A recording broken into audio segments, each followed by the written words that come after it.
Someone said, I'm not confident in full service planning because I don't have a structure that keeps me from being overworked. So would you mind touching on that a little bit? Like, what does it take to get a structure that keeps you from being overworked?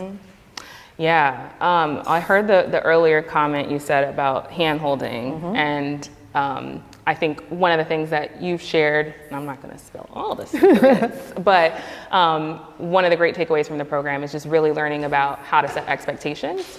If you are nervous about, again, that balance and how much time you might have to commit to full planning, just really setting clear expectations and really defining what that service is going to look like for clients. But in terms of like documenting a process or even coming up with a process, I think you have some awesome tools that folks can use and adapt for their needs in terms of really setting up those critical foundational processes and systems in your business.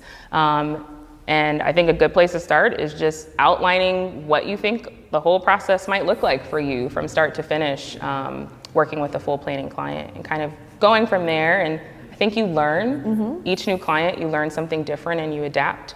But that's a great place to start. Yeah, yeah, awesome. I think that's definitely true.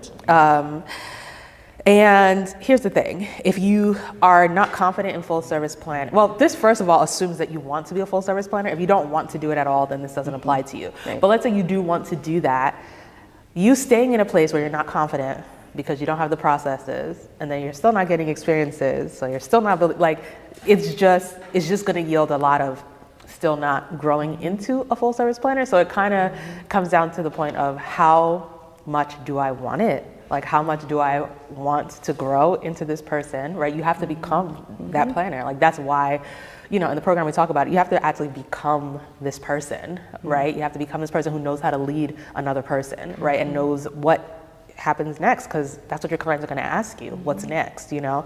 So that's, you have to grow into the person, and you have to decide what you're willing to do to grow into that person. Because just saying, I'm not ready, that's good to identify. It's very good to know where you are. But then at that point, you just decide, do I want to move forward or pause? That's why I always start, like yesterday when I shared my experience about moving to Maryland, I literally had that moment where it's just like, I'm either going to have to learn some new things that I didn't know before. I'm going to have to invest some time, energy, money to learn the things that I don't know, or I'm just going to have to give up.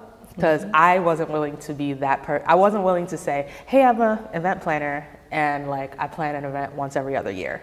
For me, that wasn't the vision I had. Either I'm in or I'm out, right? And so you just have to decide, like, it's good that you identify what's holding you back, because you can't, a lot of times it's hard to fix it if you haven't identified what's holding you back.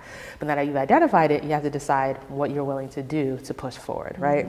That's kind of the next step. And I was just going to push on that comment a little bit too, because as you saw, I started my business in 2014. And of course, there's been ups and downs. I took time off to have my daughter and all of that, but I told myself for that very same statement for the longest, like I wasn't ready yet. And so at a certain point, you do have to push yourself. You have to challenge yourself, even when it feels uncomfortable. Yeah. If this is something you want. Yeah, if it's something you want, you have to decide what you're willing to do to get it, right? Just like your clients, if they want a full service planner, they have to decide what they're willing to do to get it, right? So I think that's really the biggest thing. Someone said, it's time for me to grow because my destiny's tied to it and I want to stay in alignment with God's bigger picture. That's awesome. Good to identify that about your life and that you're ready to step into the next thing that God has for you.